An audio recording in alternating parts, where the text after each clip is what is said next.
Y te damos gracias, Dios, por tu palabra, Padre, porque realmente ella muestra claramente los colores de tu corazón, la intensidad del amor que tienes por cada uno de tus hijos y cada una de las personas. Y por tener una palabra tan estable, una palabra que realmente Dios has dado para ayudarnos. Te damos gracias por ella, te elevo el tema de hoy para que traiga en lo posible más claridad sobre tu voluntad y para que nos anime a ir continuamente a ti y procurar andar conforme tú deseas que andemos. Te doy gracias por esto, te doy gracias por las personas que están, por las conexiones y por poder disfrutar de toda la enseñanza, Padre. Y que tenga un buen alcance en la vida de cada uno. Y te elevamos muy particularmente a los hermanos que no han podido participar para que los bendigas, los abundes, los sanes y les des mucho aliento. Te damos gracias, Señor, por todo esto en nombre de Jesucristo. Amén. Muy bien, tomen las Biblias. El tema de hoy es el deseo de Dios. Ese es puntualmente el nombre del tema. Y vamos a comenzar. Vayan por favor a Génesis, vamos a ir al capítulo 1, así que lo van a encontrar muy fácil. Y para comenzar, lo que tengo para decirles es que una parte de nuestra naturaleza humana es la de realizar acciones motivadas por los deseos y necesidades que cada uno tiene. Así como las personas, Dios también tiene deseos. Y los deseos de Dios hacia el hombre siempre fueron, son y serán para bien. Vamos a pasar a Génesis porque allí nosotros vamos a ver lo que fueron, pero vamos a ver también lo que son los deseos de Dios de bien para el hombre y lo que Él desea para nuestro futuro. A Dios no lo vemos con nuestros ojos físicos, pero esa no es razón para no conocerlo y tratar con Él. En la Biblia podemos observar, conocer y entender el corazón del Padre y también su manera de conducirse para que, apoyados en esa información, podamos comprobar su buena voluntad. Dios no se queda en buenas intenciones para cumplir con sus deseos de bien para los que le buscan y le aman. Eso es importante tenerlo en claro. Él comunicó estos deseos anticipadamente en las Escrituras para que sepamos qué esperar. Esa es la manera de conducirse de un ser tan puro, honesto y amoroso como lo es nuestro Dios. Dios quiere que conozcamos sus deseos y sus acciones, porque esto nos puede ayudar a lograr el empuje necesario para hacer de su voluntad la nuestra. Vamos a Génesis 1, entonces, versículo 28, acá vamos a recordar lo que dijo Dios cuando creó al hombre. En el 28 dice, y los bendijo Dios y les dijo, fructificad y multiplicaos, llenad la tierra y sojuzgadla, y señoread en los peces del mar, en las aves de los cielos y en todas las bestias que se mueven sobre la tierra, sobre la vida de la tierra. La bendición de Dios demuestra su deseo para con la humanidad, que incluía fructificar, es una palabrita muy interesante que en algunas versiones se la emplea como sinónimo de crecimiento familiar. Pero también otros usos indican que esta palabra, en forma más exacta, se refiere a buenos resultados. Eso sería, un fruto es un buen resultado. La palabra multiplicar, normalmente en las versiones y en la Biblia aparecen juntos, fructificar y multiplicar, pero multiplicar sí eh, quiere decir, significa un crecimiento familiar, numeroso. Entonces, el deseo de Dios es este, que tengamos buenos resultados y que tengamos una numerosa familia. Y señorear es tener la autoridad para gobernar el entorno. El entorno estaba dado por la vida de todos estos animales. Este fue el deseo primero de Dios para la humanidad. Ahora, a lo largo de la Escritura encontramos la voz de Dios expresando de distintos modos el corazón de este mismo mensaje en distintos momentos de la historia del hombre. Por ejemplo, vamos a Jeremías 29, por favor. Jeremías 29. Vamos a leer el versículo 11, si después ustedes quieren leer el contexto es hermoso, pero el 11 es lo que vamos a atender. Dice, porque yo sé los pensamientos que tengo acerca de vosotros, dice Jehová. Escuchen bien. Pensamiento de paz y no de mal, para daros el fin que esperáis. Es hermoso. El Creador siempre pensó en términos de paz, de bien y de buen fin para el hombre. Definitivamente, a Dios le agradaría bendecir a todos los seres humanos. Una muestra indudable de ello es que el beneficio de todo lo que hizo en el principio lo sujetó para que siga sucediendo bajo el cielo con un alcance a todo ser humano por igual. Él no hizo ni hace diferencias. Ama a cada individuo, pero no puede ayudar, socorrer ni prosperar a cada ser como él desea si no cuenta con el permiso y la conformidad de cada uno. La mayoría de las personas desean tener todas sus necesidades cubiertas. Desean tener salud, ser exitosas y tener una buena vida. Pero no todas desean que se cumpla la voluntad de Dios en sus vidas. A pesar de los buenos deseos de nuestro Padre amoroso y que Él se conduce tan respetuosa y amablemente con cada uno y propone un camino a seguir sin imponerse a nadie. A pesar de todo esto, no todos quieren seguir ese camino. La verdad es esa. Vamos a Éxodo 19. Génesis, Éxodo. Así que vayan para atrás. Éxodo 19. Vamos a leer el versículo 5. Donde dice en Éxodo 19:5, ahora pues, si diereis oído a mi voz y guardareis mi pacto, vosotros seréis mi especial tesoro sobre todos los pueblos. Mirá qué hermoso, porque mía es toda la tierra. Y aunque era toda la tierra de él les propone esto, ser un especial tesoro. Ese fue el ofrecimiento de Dios a su pueblo, a los descendientes de un hombre al que amaba, al que dignificó con un cambio de nombre, llamándolo Israel. Él había nacido como Jacob, y era también nieto de otro hombre al que amaba y al que se refirió como amigo, que fue Abraham.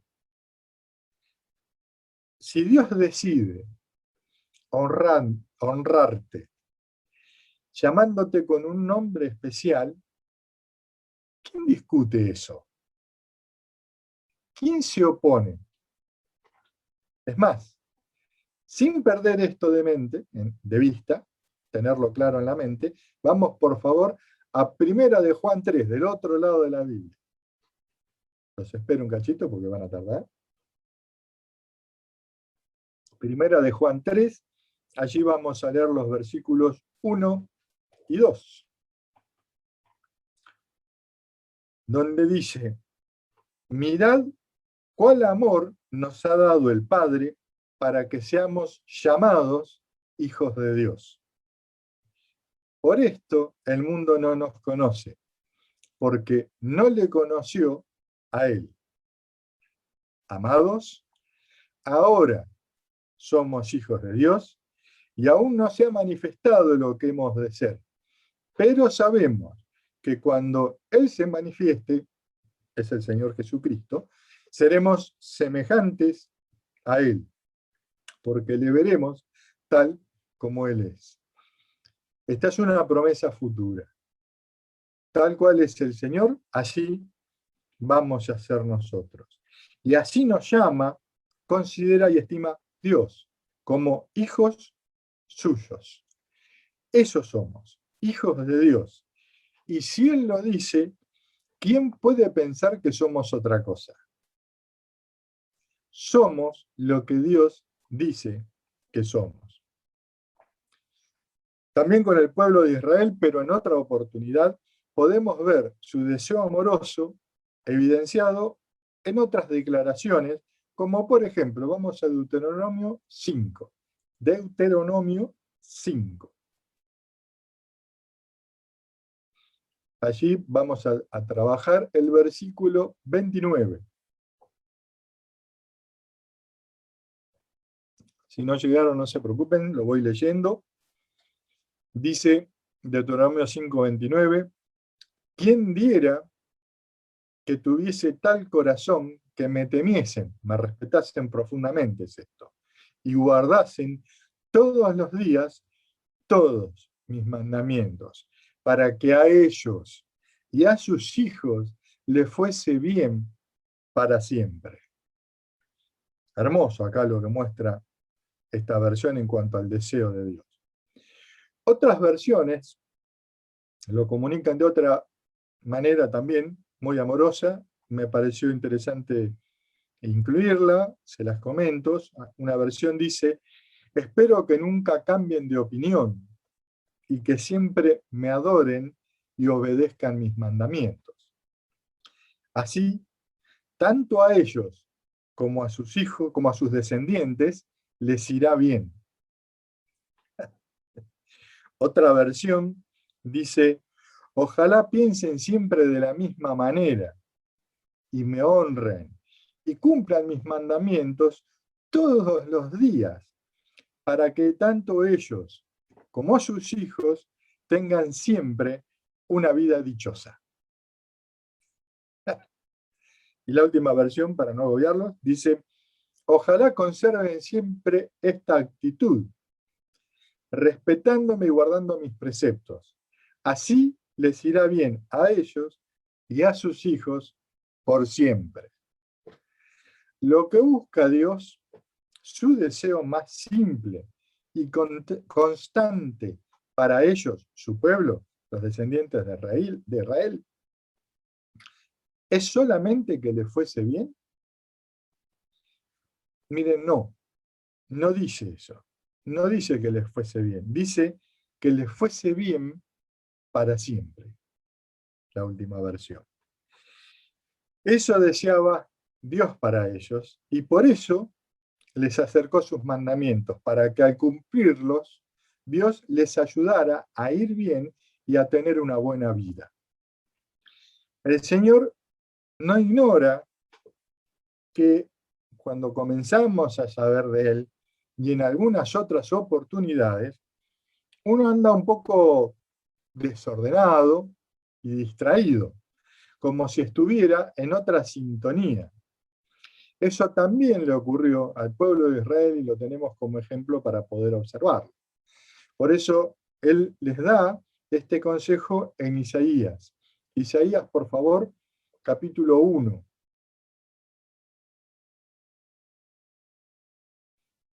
Versículos 16 y 19. Al 19, perdón. Allí dice, lavaos y limpiaos, quitad la iniquidad de vuestras obras de delante de mis ojos, dejad de hacer lo malo y aprended a hacer el bien, buscad el juicio, restituid al agraviado, haced justicia al huérfano, amparad a la viuda. Venid luego, dice Jehová, y estemos a cuenta. Si vuestros pecados fueren como la grana, como la nieve serán emblanquecidos. Si fueran rojos como el carmesí, vendrán a ser como blanca lana. Si quisiereis y oyereis, comeréis del bien de la tierra. Dios invita a los hombres a que le reciban para poder ayudarlos a hacer el bien que Él desea y a que les vaya bien en la vida. En estos registros, en el trato con el pueblo de Israel, podemos observar la comprensión, el respeto y la paciencia de nuestro Padre. Ni hablar de su misericordia y gracia, ¿no es cierto? Aunque muchos prefieren hacer lo malo, lo que no agrada, ni se encuentra en armonía con los deseos de Dios, aquellos que aceptamos su invitación, aprendemos a dejar de hacer lo malo y también aprendemos a hacer el bien que Dios desea que hagamos. Su invitación es para todos. Su ayuda es para los que aceptan. Por favor, vamos a Romanos 6.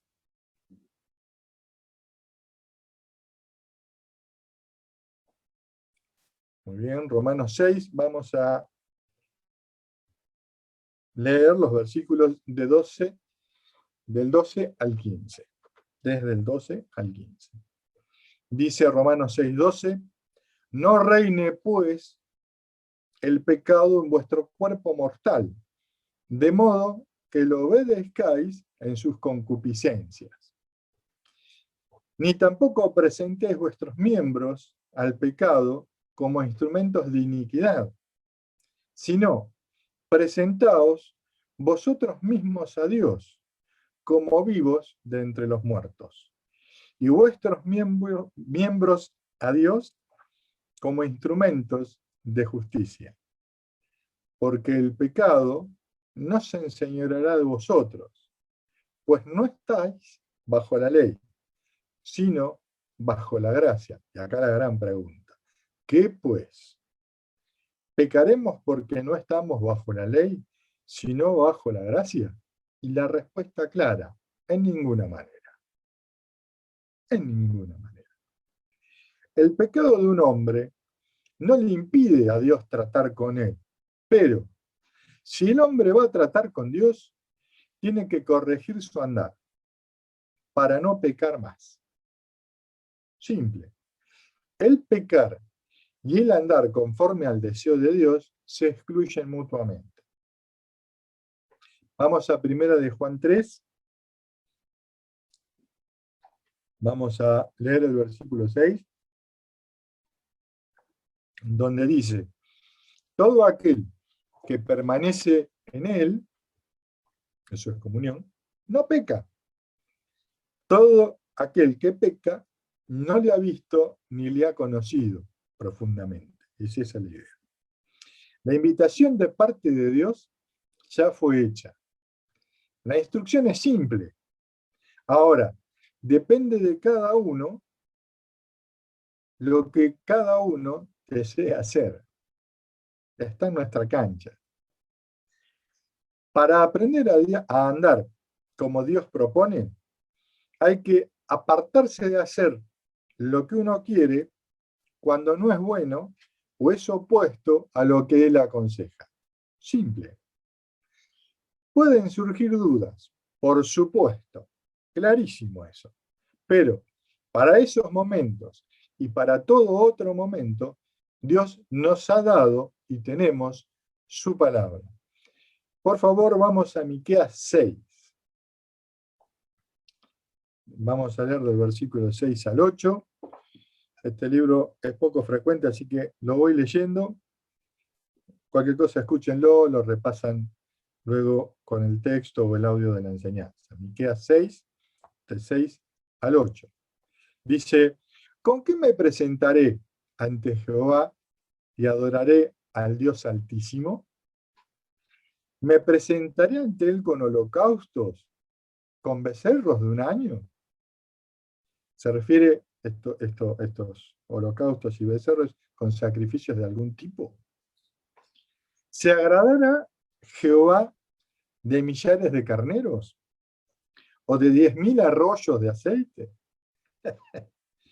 ¿Daré mi primogénito por mi rebelión? ¿El fruto de mis entrañas por el pecado de mi alma? Es decir, estos son sacrificios extremos. ¿Sí? Oh hombre, dice, Él te ha declarado lo que es bueno. ¿Y qué pide Jehová de ti?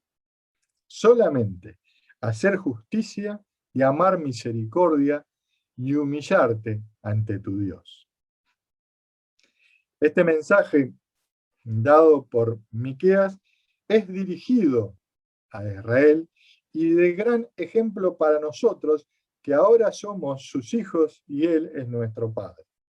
Por ello, con más razón merece que lo tratemos bien, respetuosa y amorosamente. Dios ya ha declarado lo que es bueno. No pide sacrificios de ningún tipo, pero sí nos pide hacer justicia, acercarnos y pedir a Él, aceptar y amar sus misericordias y ser profundamente respetuosos delante suyo. En otras palabras, tratarlo bien, de acuerdo a la eminencia, excelencia y autoridad que tiene, recibiendo y aprovechando todo lo que nos quiere dar. Dios creó todo lo existente, lo que vemos y lo que existe, pero no logramos ver, no logramos percibir. Él nunca estuvo en inferioridad de condiciones y no ruega por un poco de afecto o de buen trato. Ahora, en ejercicio de aquello que fue puesto bajo nuestra responsabilidad al ser hijos de Dios y en reciprocidad al deseo y buen trato del Padre, nosotros rogamos a quienes no le conocen para que se acerquen a Él. Segunda de Corintios 5:20, un versículo conocido, dice, aquí, así que somos embajadores en nombre de Cristo, como si Dios rogase por medio de nosotros, os rogamos en nombre de Cristo, reconciliaos con Dios. Sabiendo quién es Dios y cómo procede, y cómo es de amorosa su conducta, y lo considerado de su trato, ¿cómo no vamos a rogar a otros para que también se vuelvan hijos suyos? En las Escrituras abundan los registros que exponen el hermoso deseo del Padre. Vamos a Juan 4, al Evangelio de Juan, capítulo 4.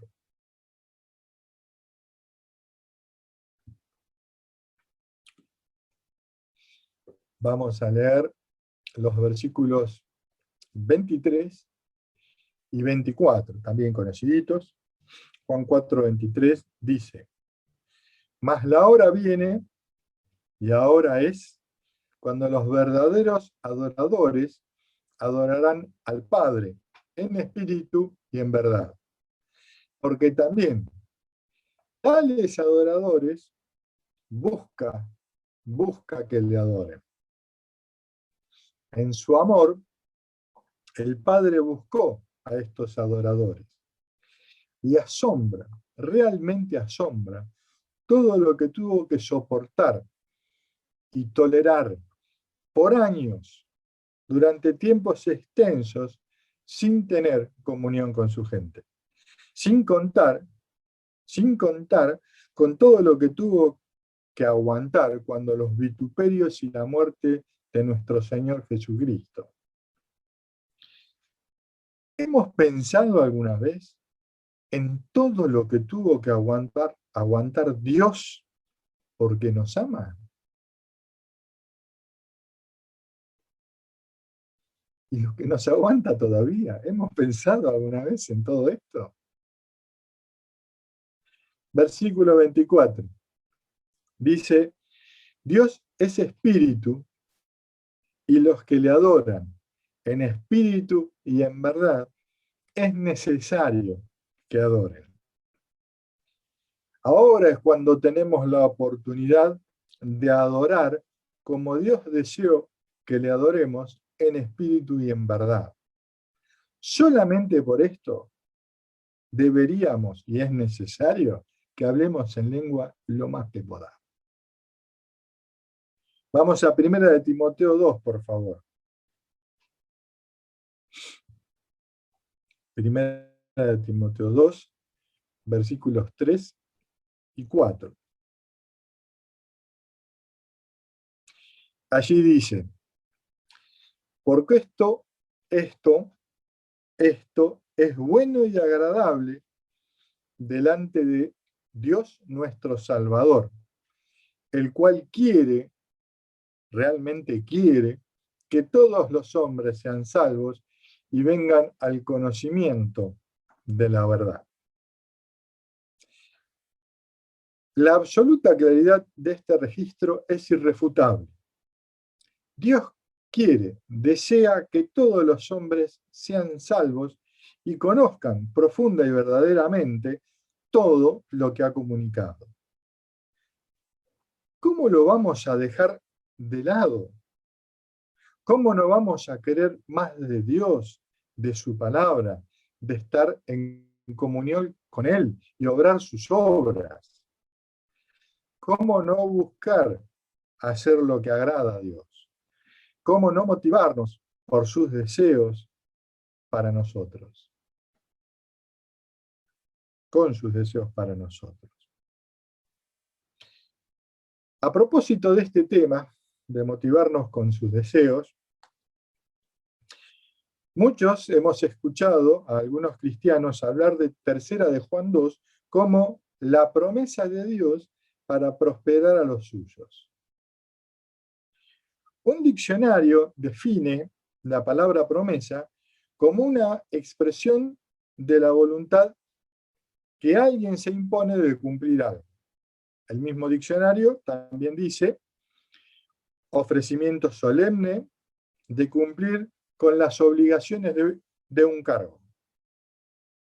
Entonces, una promesa en limpio es el compromiso de alguien de cumplir algo. Esta palabra, promesa, también aparece en la Biblia con un significado muy semejante a esto. Pero seamos atentos. ¿Se menciona la palabra promesa en 3 de Juan 2? Vamos a 3 de Juan 2, por favor. Vamos a leer del 2 al 4, pero vamos a alargar en el 2, porque está interesante. Dice, amado, yo deseo que tú seas prosperado en todas las cosas y que tengas salud, así como prospera tu alma. Muy bien. Vale mencionar que esta epístola, si bien fue escrita por Juan, es revelación de Dios. Entonces, indirectamente, indica que es el Padre el que tiene este deseo. De lo que pudimos leer, entendemos que no se menciona ninguna palabra promesa, pero sí se mencionan los deseos de Dios para alguien amado, que son prosperidad en todas las cosas, tener salud y prosperidad del alma. Dentro de estos tres hay un énfasis particular en la prosperidad del alma, la que tiene relación con lo que se dice más adelante, pero antes de avanzar, permítanme aclarar algo. Todos los hombres, amen a Dios o no, desean prosperidad en las cosas y tener salud. No todos los hombres, como vamos a ver, entienden y quieren qué es esto de la prosperidad en el alma. Avancemos. Dice, versículo 3, pues mucho me regocijé cuando vinieron los hermanos y dieron testimonio de tu verdad, de cómo andas en la verdad. Y esto es lo interesante. Primero, les recuerdo que los puntos y las comas en el texto original no están, esas puntuaciones no existen. Nosotros al versículo 2 lo terminamos con un punto, pero la palabra siguiente es un pues, que es un nexo que vincula, por un lado, la prosperidad del alma, que es lo último de lo que se estaba hablando en el versículo 2, con aquello que causa en Dios. ¿Gozo? No, no dice gozo. Claramente dice regocijo. Y eso lo vuelve más interesante. ¿Por qué? Bueno, miren, el gozo es espiritual. Y el regocijo, la palabra regocijo en el griego, significa tanto alegría como regocijo. Y las dos son emociones humanas. Son emociones humanas. Pareciera ser un error, pero no lo es. Dios emplea esta palabra en forma figurada y se presenta como si Él fuera una persona física, para enfatizar justamente lo bien que le hace escuchar, como si tuviera oídos como los nuestros. Escuchar los testimonios del verdadero y correcto andar de sus hijos. Con esta personificación de su ser, destaca que en él se produce algo mayor que el gozo. Dios se regocija con el correcto andar de sus hijos. De estos dos versículos podemos entender que ver o oír cómo andan en la verdad sus hijos produce regocijo a Dios. Que este andar es el correcto andar de un hijo de Dios. Eso podemos entender. También, si ustedes recuerdan que él pudo oír, Dios pudo oír, quiere decir que hay alguien que lo comenta. Entonces, este andar es visible en la práctica para otros hermanos. Como el andar es visible, este es otro punto, como el andar es visible, también se podría distinguir, ojo, con cuidado esto, pero sí, se podría distinguir que si no se lo logra. Finalmente, algo no menor, la prosperidad del alma se alcanza, o es el efecto de andar en la verdad. Este tipo de andar de un hijo de Dios es el resultado del avance apropiado, del desarrollo provechoso de lo que aprendemos y aplicamos de la voluntad de Dios en nuestras vidas. Es un resultado disponible para cada hijo. Este andar permite mejores condiciones para recibir y aprovechar la ayuda de Dios. Lo permite. Porque a medida que recibimos las enseñanzas de Dios, por un lado, aprendemos qué nos toca hacer a cada uno en lo personal, y por otro lado aprendemos qué esperar que Dios haga, según lo que Él ha comunicado que hace y va a hacer, tal cual leemos y aprendemos de las Escrituras. Por ejemplo, llegamos a estar percatados y persuadidos, totalmente convencidos de que Dios no miente ni se arrepiente porque lo dice en las Escrituras. Vamos a Números 23, 19. Si está muy lejos, no se preocupen, se los leo. Números 23, 19 dice: Dios no es hombre para que mienta, ni hijo de hombre para que se arrepienta. Él dijo, ¿y no hará? habló y no lo ejecutará? A lo largo del testimonio de las Escrituras, demuestra Dios sobradamente que no miente y que este versículo es verdad. Entonces nosotros esto lo hacemos carne y también lo comprobamos en el andar diario. ¿Se entiende? Pero lo más importante es que figuran las Escrituras para que lo aprendamos. Volviendo a Juan 3, disculpe, no les avisé que tenían que guardar allí un señalador o algo.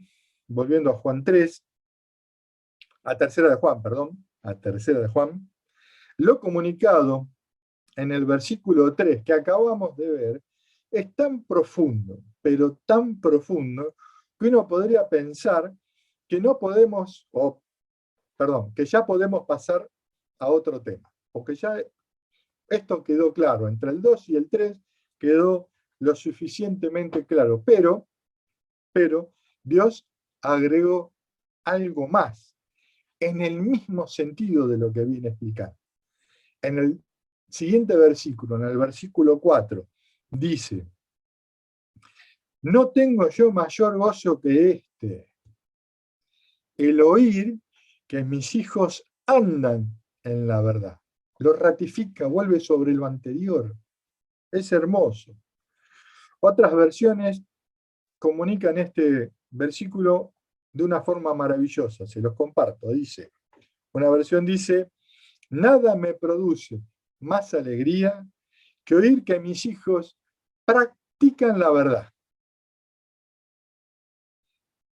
Otra versión, me encanta, muy amorosa, dice: no experimento alegría mayor que oír que mis hijos viven según la verdad.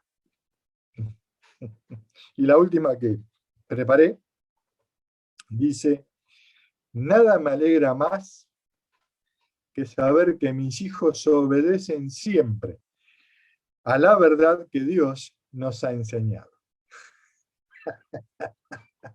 Lo leo de vuelta porque me encantó. Dice: nada me alegra más, dice Dios, que saber que mis hijos obedecen siempre a la verdad que Dios nos ha enseñado.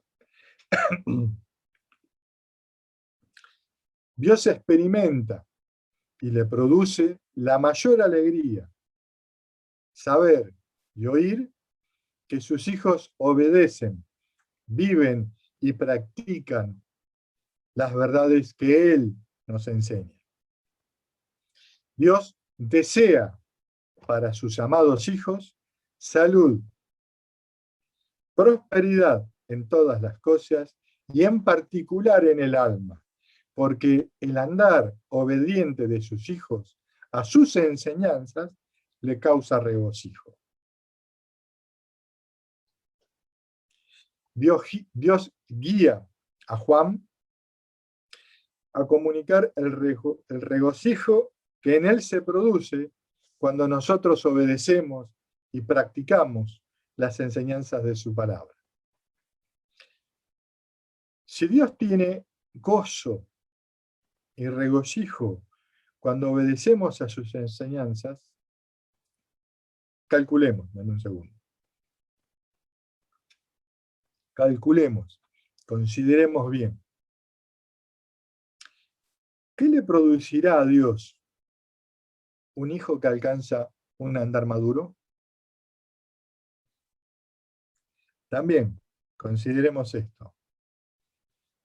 ¿Cómo se sentirá nuestro Padre si varios hijos logran un andar maduro y en armonía? Ahora que sabemos que hay una relación entre el regocijo de Dios y nuestro andar, deberíamos preguntarnos qué más podemos aprender, qué más podemos hacer para darle más regocijo y alegría a nuestro Padre. debiéramos preguntarnos esto. El Hijo de Dios, a medida que se desarrolla, aprende a tener tiempo para Dios. Aprende a hacer lo que tiene que hacer según Dios. Y aprende de manera práctica a distinguir mejor lo que Dios comunica. Cuando atendemos y entendemos los deseos y las razones de lo que comunica el Padre, son un motor de nuestro amor y obediencia a Él. Mayor, mucho mayor que los deseos y necesidades propios. Cuando el deseo de dar gozo a Dios motiva nuestra vida, los términos de esta relación padre e hijo pasan a darse en términos de una dulce comunión. En las Santas Escrituras tenemos toda la enseñanza necesaria para vivir conforme al diseño de nuestro Padre. Por favor, primera de Juan 3:2.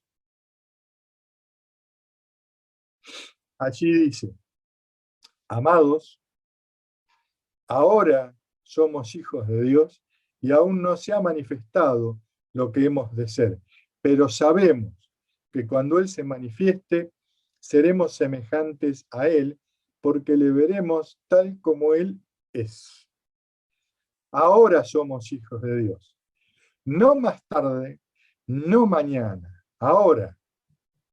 Por eso, como miembro de esta familia, en su nombre y en su amor, les propongo amablemente que consideremos el deseo de Dios, lo que vimos esta mañana, porque sabemos ahora que podemos producir regocijo y alegría en el corazón del Padre.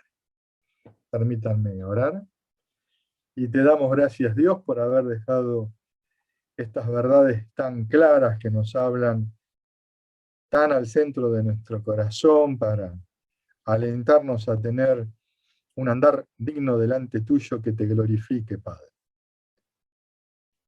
Te damos gracias por todos estos ejemplos que has dejado y te damos gracias porque cada día podamos crecer un poquito más en nuestro amor y en nuestro deseo por ti y tu palabra.